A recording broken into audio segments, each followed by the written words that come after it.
Well, cheers, and thank you for joining us today for our fourth annual celebration of OktoberForest. My name is Ryan Thackeray, and I'm a member of TNC's philanthropy team based here in Greenville. Well, I wish we were all over at Birds Fly South Ale Project celebrating this year. I'm confident we can still work together today to solve this fun equation. Healthy forests equal clean water equal quality beer. Just a few quick housekeeping notes. We'll have brief remarks today by several different folks, followed by a Q&A. At any point throughout the presentation today, feel free to ask questions in the chat box at the bottom of your Zoom screen.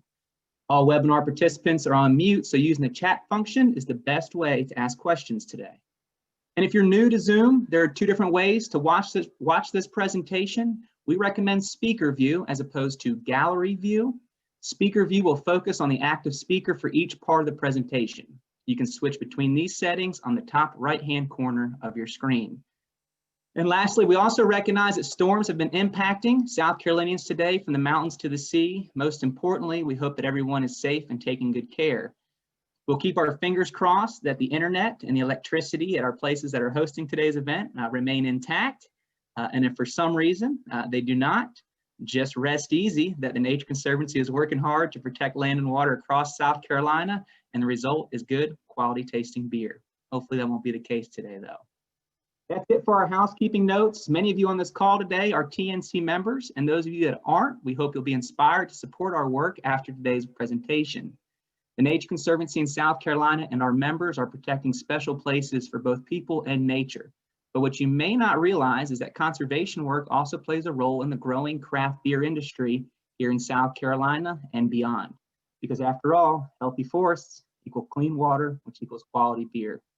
Today you'll hear from three folks on the front lines of this work, and we hope you'll have a renewed appreciation for forest conservation and craft beer. Forest conservation is a key strategy for the Nature Conservancy in South Carolina and impacts people and nature in several different ways. To help set the stage before our experts dive in, let's take 50 seconds to watch this short video to understand what OktoberForest is all about.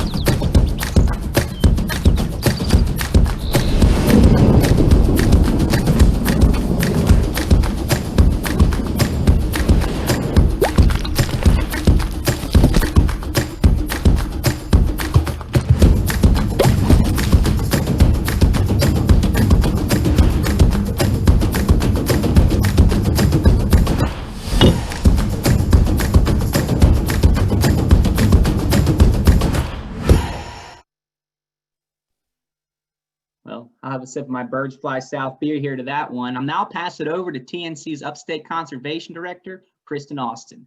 Kristen has worked for the Nature Conservancy for 22 years and came to the South Carolina chapter in 2004 to establish a conservation program for TNC focused on the Southern Blue Ridge. She not only loves forest conservation, but appreciates a good Birds Fly South beer as well. As we welcome Kristen, let's kick it off with a poll question.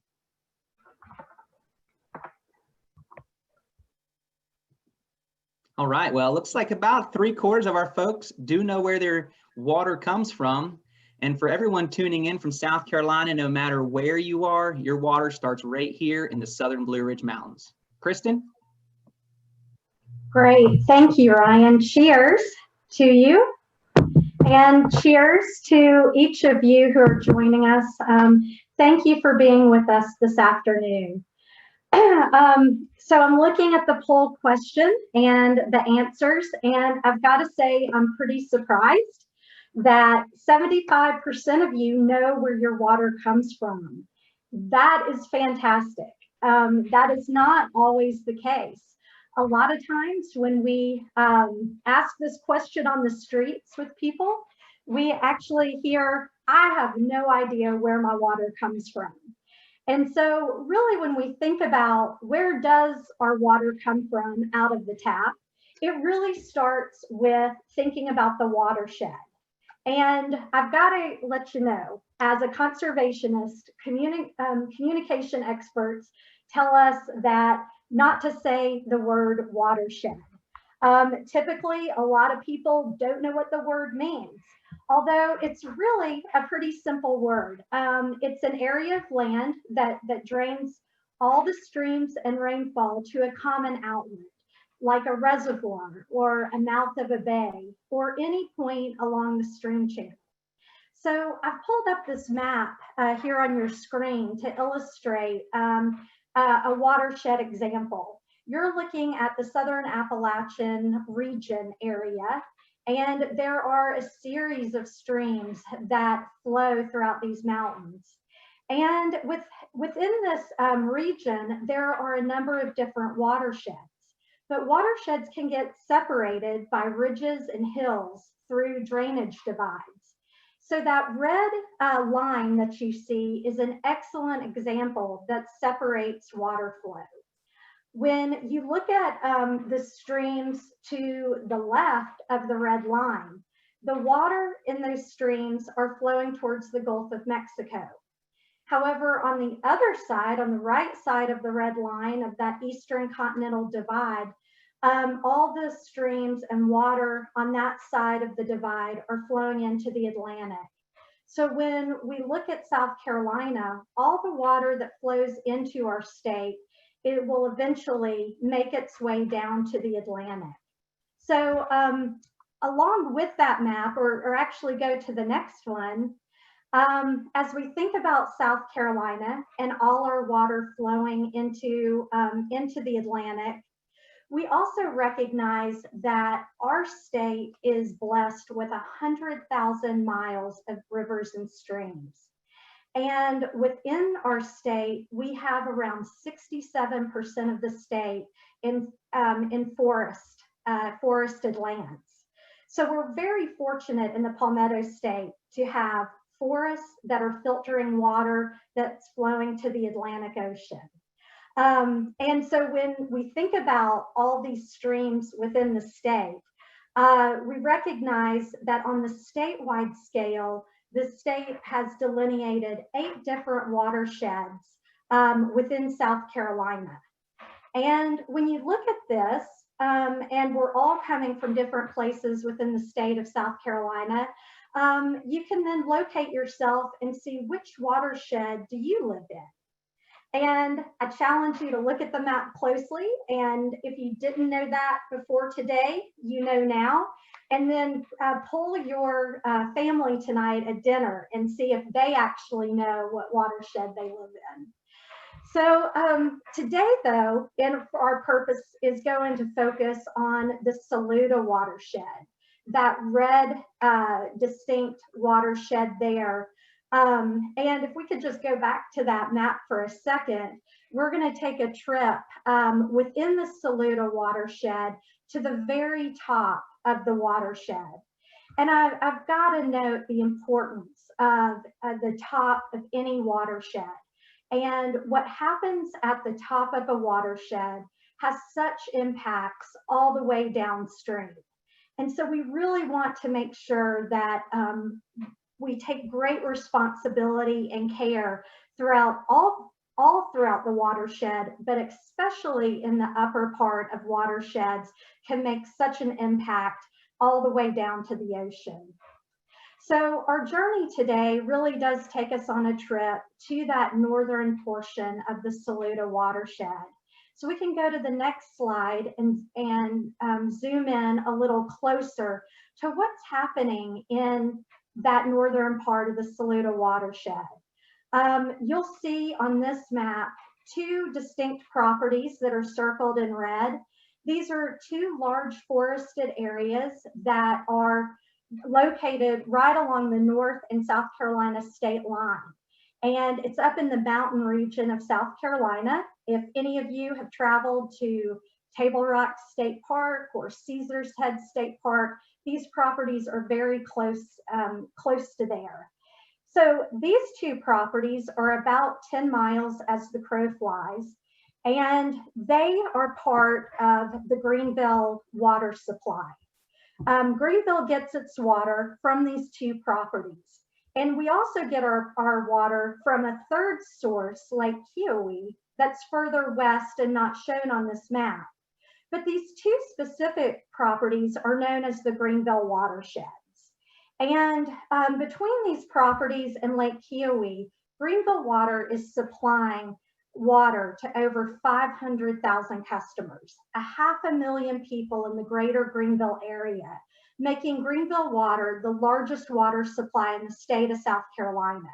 They have a huge responsibility to produce great water for people to drink, as well as to conduct business, like making great craft beer. Like we're seeing this real boom of this industry in the upstate because of this excellent water. So these two properties have a pretty cool story and very unique when it comes to water supplies.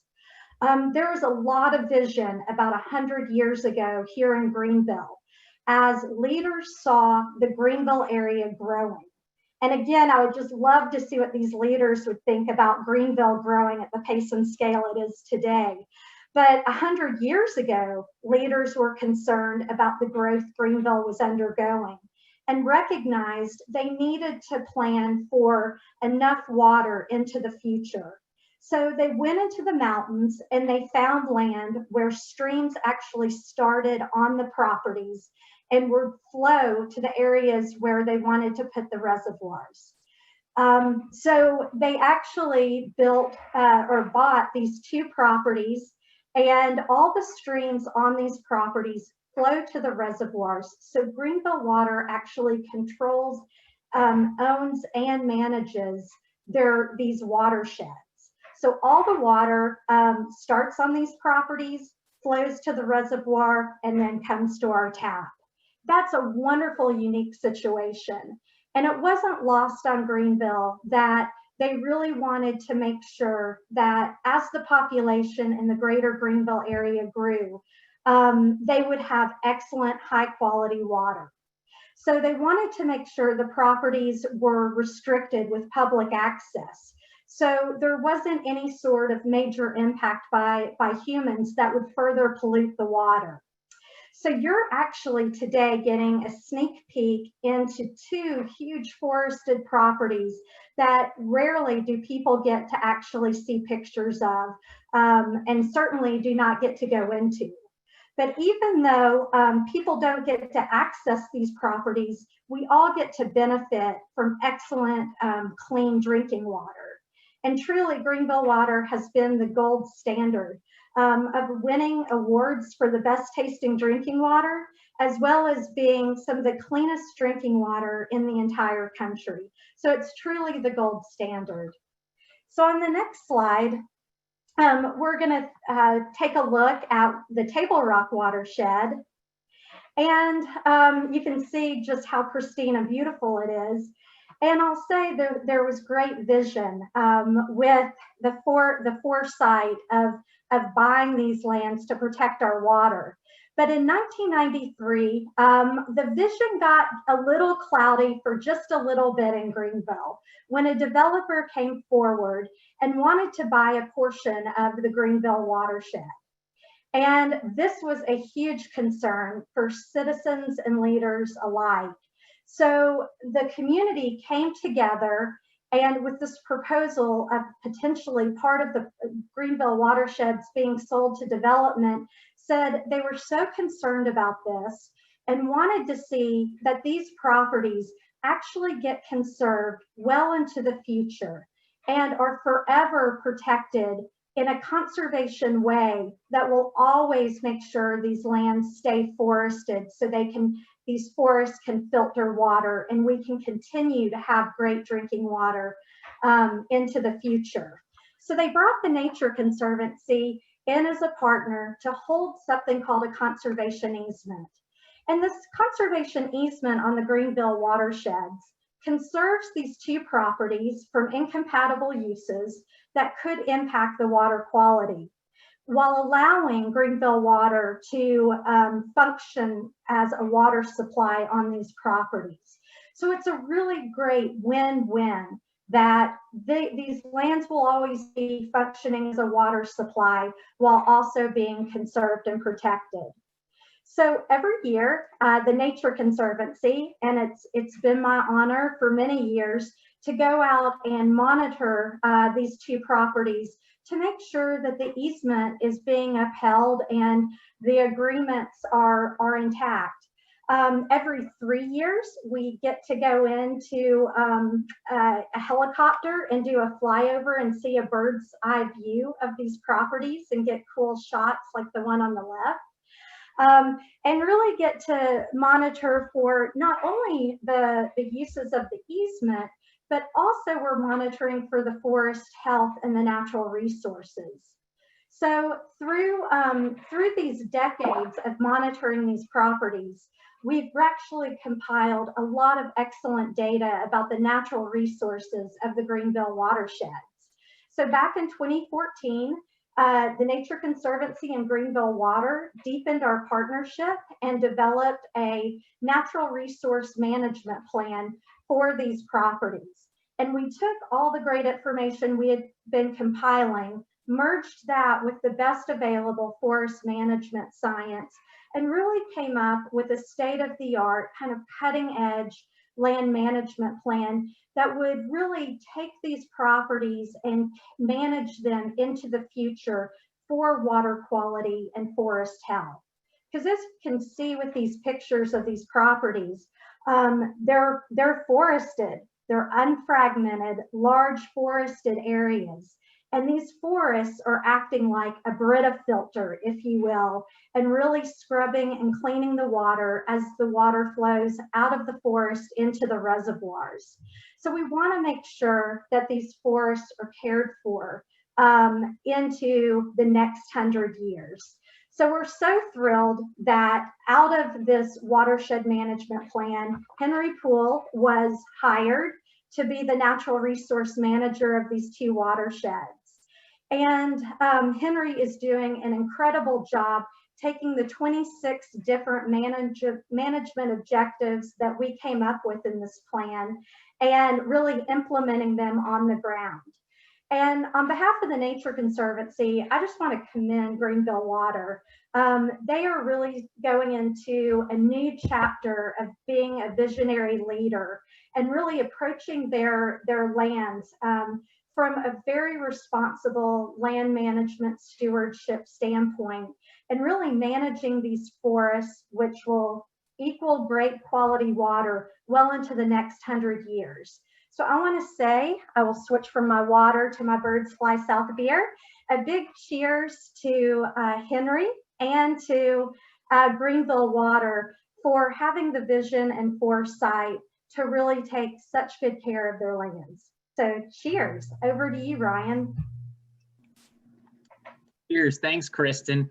Well, as Kristen mentioned, to help understand a little bit more about what maintaining and stewarding a watershed is all about, we have invited our friend and partner, Henry Poole with Greenville Water, to talk about caring for Greenville's watersheds. Henry and his team's hard work have resulted, as Kristen mentioned earlier, in back-to-back best tasting drinking water in South Carolina awards. Henry is responsible for the operation of both the Table Rock and North Saluda watersheds, totaling over 30,000 acres. Henry holds a BS in Forest Resource Management from Clemson and an MBA from Wilmington University. He has over 20 years of natural resource experience, including utility forestry, traditional forest management, urban forestry, and wildlife management. So let's hear from Henry, but first, another poll question.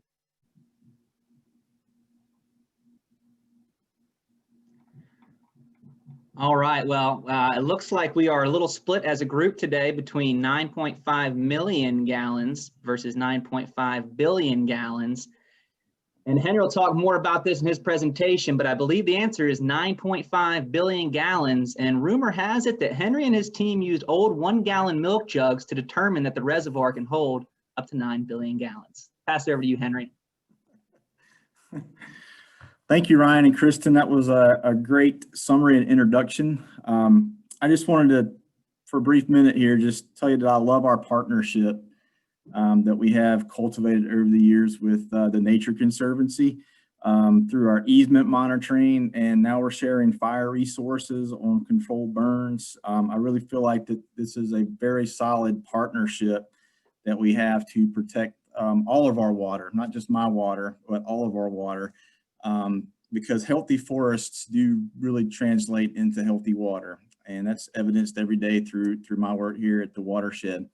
So what I'm going to do is I'm going to talk a little bit about our reservoirs and some of the projects that we have going on inside both watersheds.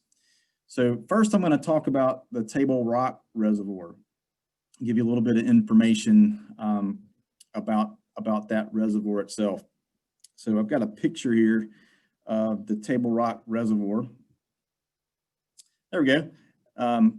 And this shot, actually, if you go up to Caesar's Head, that's what you're going to see from the top of Caesar's Head. Off in the distance, you can see the lake and a nice picture of the rock right there. So in 1930, that reservoir was constructed and put into service. And the lake you see is approximately 450 acres. And the surrounding landmass that acts basically as the first water filter is 9,737 acres. So all of that actually drains right into that lake, and every drop of water in that lake right there that you see actually goes through the watershed. So we control the land use for all of that water. And that lake actually holds about 9.5 billion gallons of water, as we had that poll question. So good job to you guys who answered that one correctly. So next I want to talk a little bit about our other reservoir that we wholly own. It's called the North Saluda Reservoir. Sometimes it goes by the Poinsett Reservoir. If you read the old green book that we wrote a long time ago that catalogs a lot of the interesting features that are within. In 1960, this reservoir was constructed and placed into service. The lake is approximately 1,000 acres, and the surrounding landmass is about 17,000 acres. So roughly double everything from Table Rock, and that's what North Saluda is. And in this reservoir, we actually have about 25 billion gallons of water as a reserve for everybody that is our customer. So I just wanted to show you these slides to let you all know the scope of the landscape that we actually manage for you all.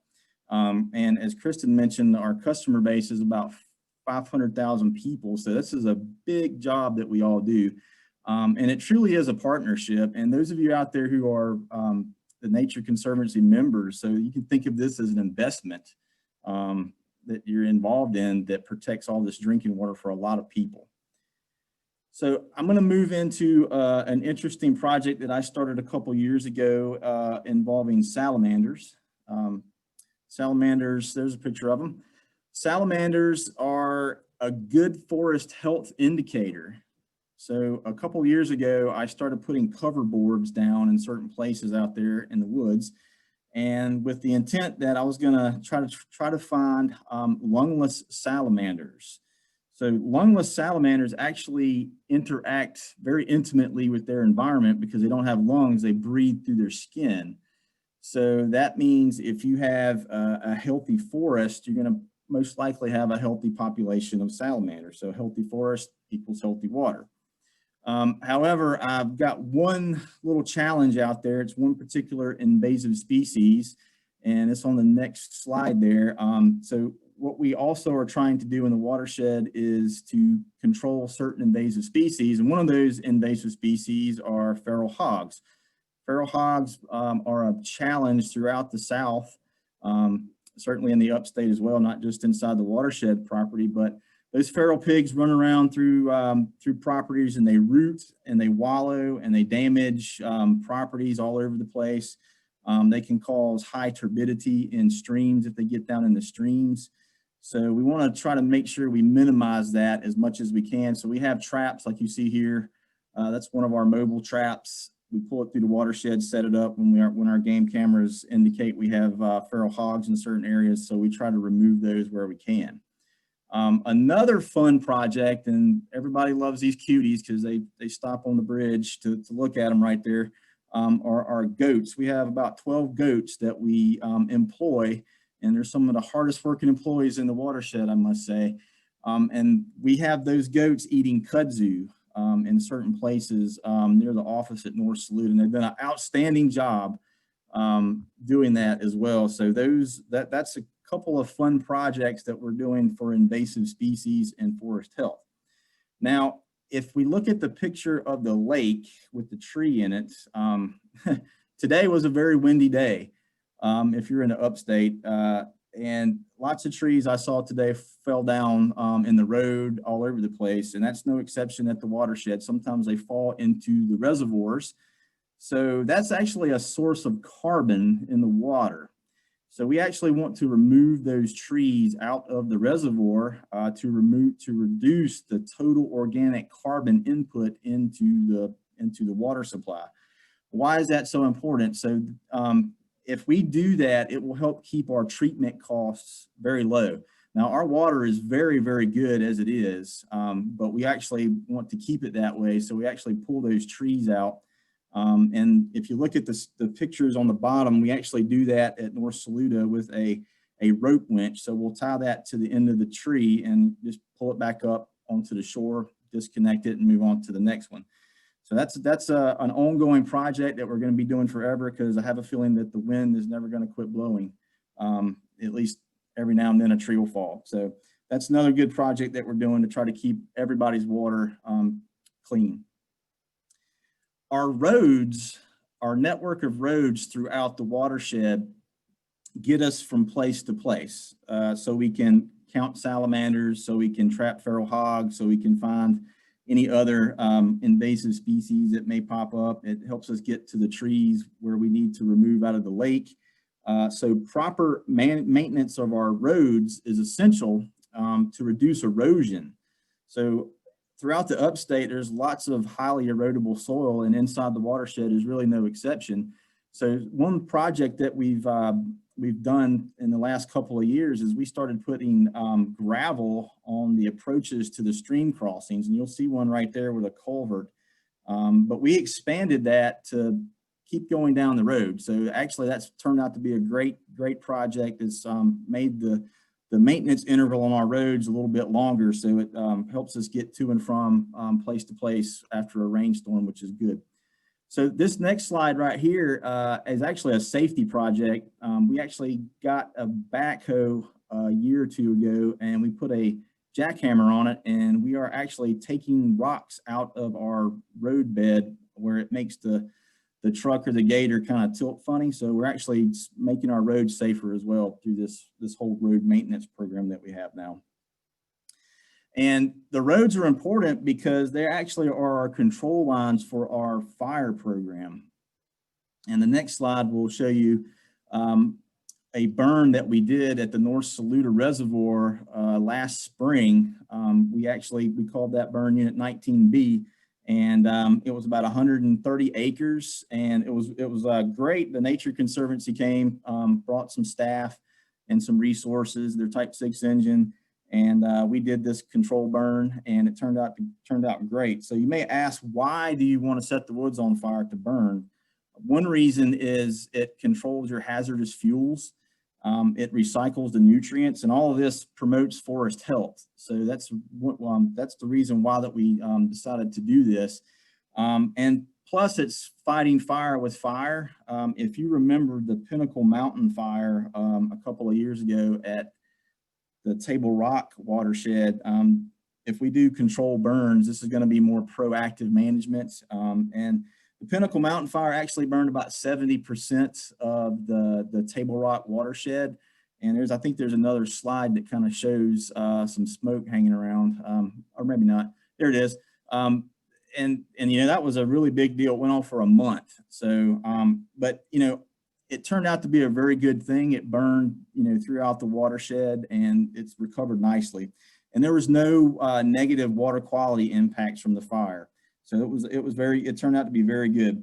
So the other slide there with the map actually shows what my plan was for this year, to do some more control burns in the North Saluda watershed.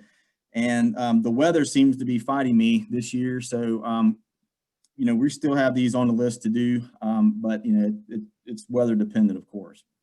So I just want to take this minute to just kind of wrap it up and just to summarize that, we now are, proactively managing our forests at the watershed with the goal that we always want to manage for high quality water for the sustainable future. And if you actually go to our website, you can actually see one of our commissioners, Mr. Bannister, talk about our 100-year plan. It's very interesting. So with that, I'm just going to leave you on a note that quality water for a sustainable future comes through a healthy forest. Hey, thanks a lot, Henry. I always find it so interesting just to learn about the trees serving as straws to filter our water in the watershed. Incredible work that you and your team are doing over there. We're grateful to keep on partnering with you guys to make that all happen.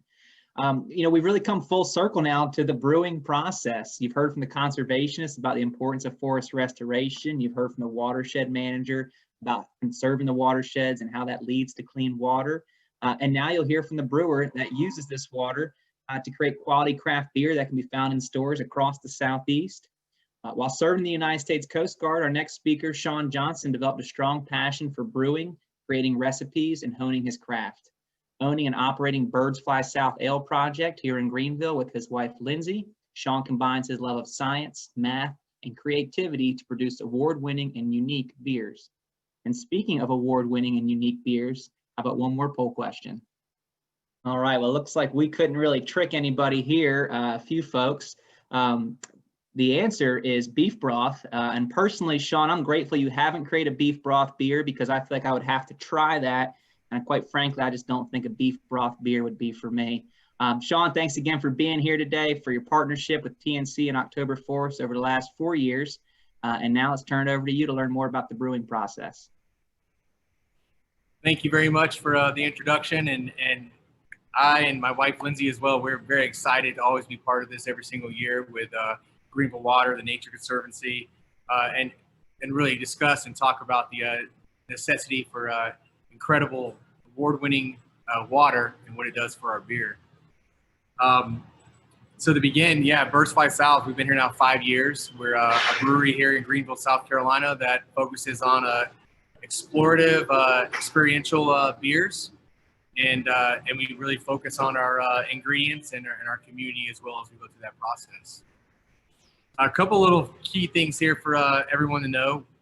Beer itself is about 90 to 95% water. So every glass of beer you have, 90 to 95% of that is directly influenced by the water that goes into that process of that beer being made. And so just quick math off of what Henry was talking about. So the Table Rock Reservoir would provide about 3.5 billion gallons of beer, which another step of math is about 700 gallons of beer per person in South Carolina. So I don't know who's up for that challenge, but it's not a whole lot. We could probably manage that. I don't know. But plus 700 gallons of beer we can make off that one reservoir if we're down for the challenge. On our website, maybe we'll put up something we can figure out how we're going to do that. So so again, for our quick math as well, for us, a batch of beer for us takes about 1,200 pounds of grain, about 40 pounds of hops, about 50 pounds of yeast.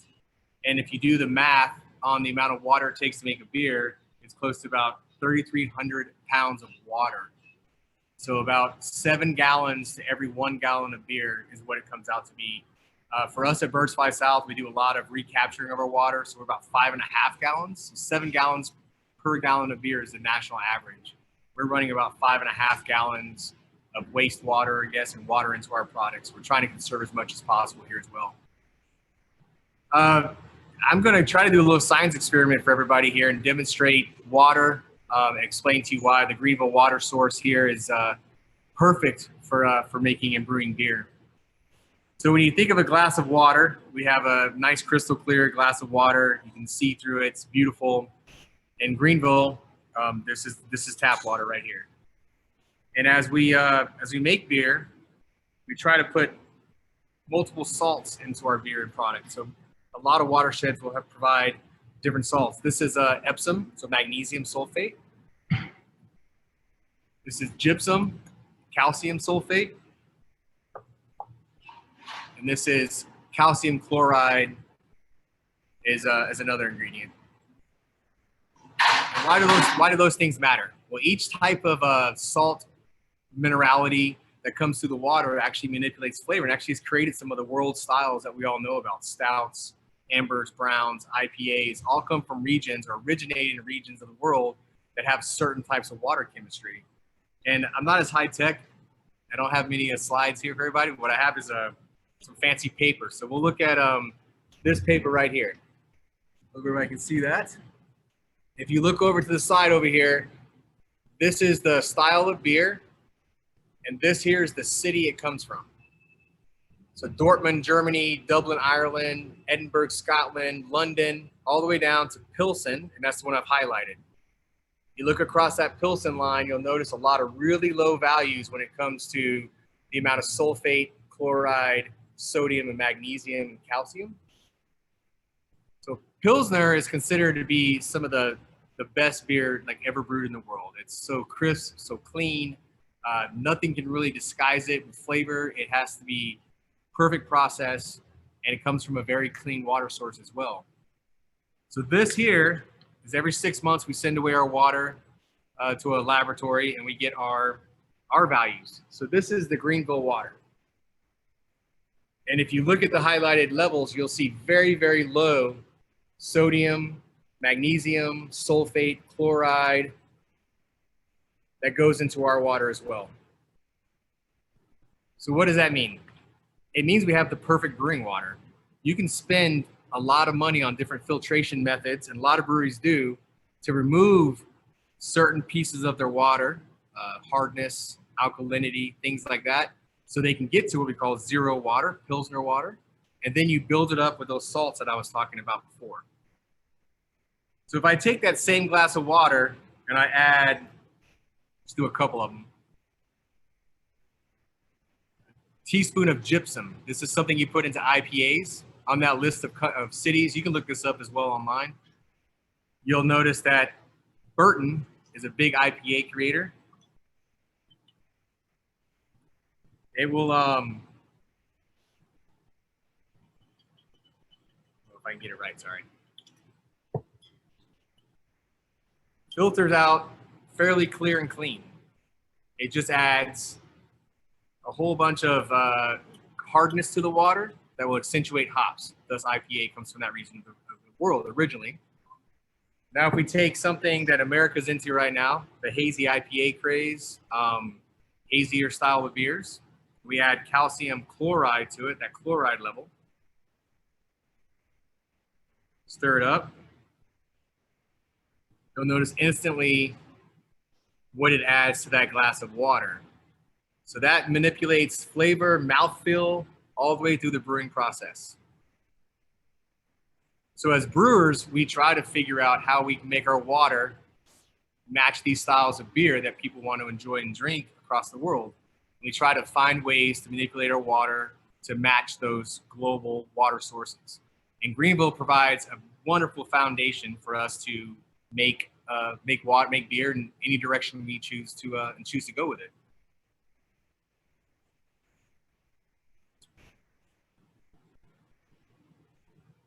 So, I mean, I guess from there, it's really nothing more than to just say thank you. I mean, we're very thankful that the Greenville Watershed, Greenville Water, the Nature Conservancy is actively involved in promoting this old growth forest that has continued to filter our beer, to filter the water so we can get into our beer.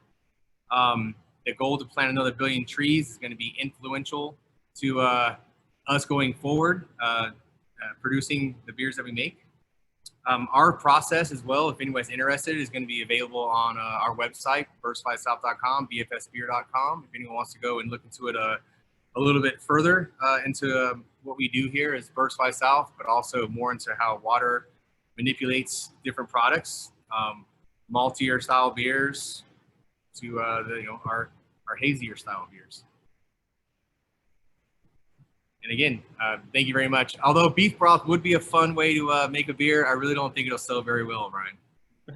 Well, maybe we'll hold off on the beef broth beer. Maybe that'll be for the 5th year anniversary special next year, Shawn. We'll look at a beef broth beer. But until then, thanks again, Shawn. And thank you, Henry and Kristen. Folks, you see, conservation is more than just about protecting special places. It's really about providing. When we restore a forest using controlled burns, we're providing space for native species to grow. for wildlife to roam. We're providing safe areas for folks to get out and recreate. When we conserve our watersheds, we're providing clean drinking water for generations to come. And as you all learned today, we're also providing a spot to attract businesses, from brewers to bakers, that want to use water and want to use Greenville water as a part of their products, as a part of their business plan. And quite frankly, I think that's something worth celebrating. So a toast to healthy forests, clean water, and quality beer. Cheers. We do have time for a few questions, and if you do want to submit a question, again, there is the chat function at the bottom of your screen. Shawn, Kristen, Henry are all happy to answer any questions that you all may have. We did have a few questions that were submitted prior to the webinar during the registration process. So I will start off a couple of those, and again, if you have one, please just include it there in the chat function.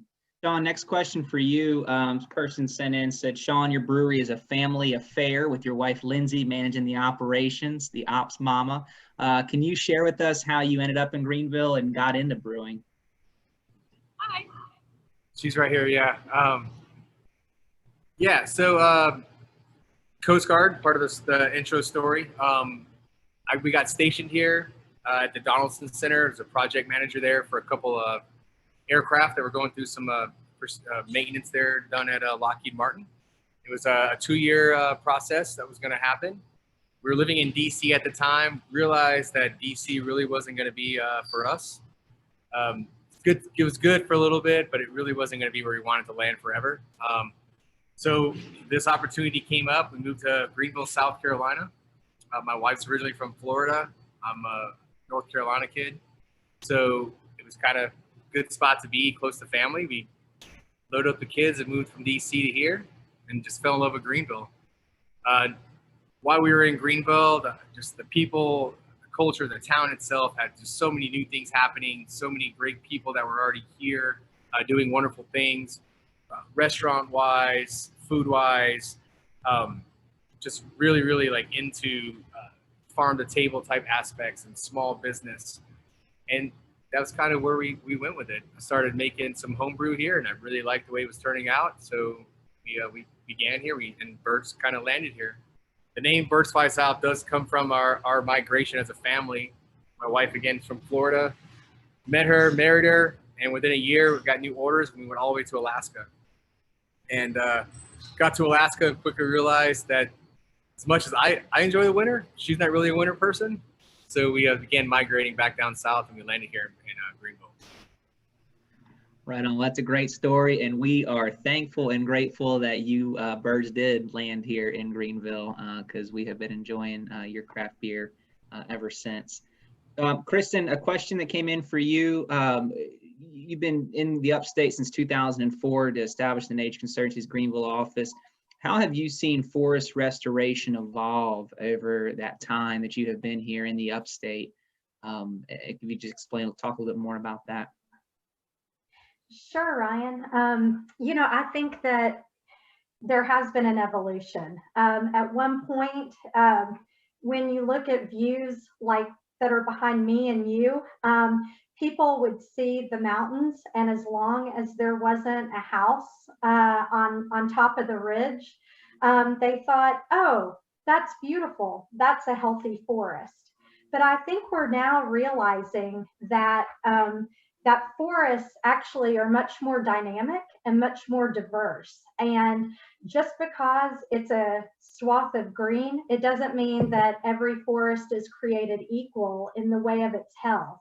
And I think we've seen some issues like the hemlock woolly adelgid and the pine beetle, these insects that have come through and really impacted certain trees within our forests in South Carolina, really wreak havoc. And we recognize that, gosh, there really are factors that attribute to impacting our forests, and that we do have to be actively managing it. And I'll also say, when I came on, the idea of burning in the mountains from a controlled standpoint with controlled burning was unheard of. And now I think that we're recognizing, especially since the Pinnacle Mountain fire, that there really is a need for controlled burning to reduce the fuels, because our forests in the mountains have not been burned for over 100 years. So there's a lot of fuel that has built up that when we do get wildfires, they're much more severe than if we were doing controlled burns. We wouldn't have all that would get burned up. So I think there's a lot of acceptance towards fire than there was back in 2004, and recognize that it really will make the forests healthier. And I also just saw a question for Shawn too in the chat. And I see a couple questions for Shawn here, so get ready, Shawn. Shawn, this is from Doug. Doug says, what would you like to see improved about Greenville's water? Honestly, absolutely nothing.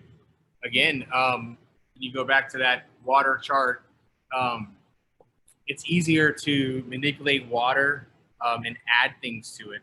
If not, we would have to boil our water, precipitate a lot of things out of it to try to get it cleaner to run a lager program, in instance. So it being already just naturally a zero type water base for us, it gives us a lot more, a huge range and ability for us to move around, mobility inside of the water.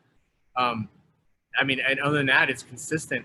A lot of municipalities, you're constantly having to run tests. We do every 6 months, and I would challenge that we even need to think about doing 6 months at a time on it. There's a lot more treatment that goes into a lot of municipality water, and Greenville Water does a wonderful job at pretty much maintaining a steady line. We see very minimal fluctuations, and again, our carbon filter does just fine to maintain what we're trying to accomplish. So, kudos to everybody involved here. I don't want to see anything change. Right just on. 700 gallons of beer per person. I'm down for that. I'm ready to take on that challenge as well. Shawn, another question that came for you. What is the beer at Birds Fly South that you're currently most hyped about? What are you excited about coming up? Yeah, so a couple things, kind of a two-folded question for me, I guess. We just put out one of our first IPAs that we did all wood fermentation with, which is something we do here a lot. Use a bunch of wild yeast, Brettanomyces. We actually capture wild yeast that locally flies around inside of our brewery, inside the South Carolina air, and we make beers out of them. We've been doing that now for going on 5 years. We finally have harvested and maintaining a culture that can actually produce IPAs and maintain hop characteristics. So we just put that out. We're calling it Flutter is the name of the series. So the first Flutter beer just came out. It's on tap now. And then going into November and Christmas time, yeah, I'm really into the bigger, heavier stouts, some of our maltier Belgian styles that we're getting ready to come out with. So I'm looking forward to those popping out as well. Right on. Can't wait to get on those here around the holiday season. Well, that about wraps it up for us here today. Again, want to thank our speakers and want to thank all of you all today for joining us for OktoberForest, our 4th OktoberForest here for the South Carolina chapter of the Nature Conservancy. If you're not already a member of TNC and you're inspired to support our work today, you can give online at nature.org/SC. And here's some good news between now and then. At the end of our calendar year, all gifts to the Nature Conservancy are being matched 1-to-1 thanks to a generous TNC donor. So if you're not a member and you're inspired to become a member after learning more about TNC's role here in forest restoration and in helping provide good craft beer, we invite you to join and become a TNC member today. You can give online at nature.org/SC. Our water and our beer depends on your support.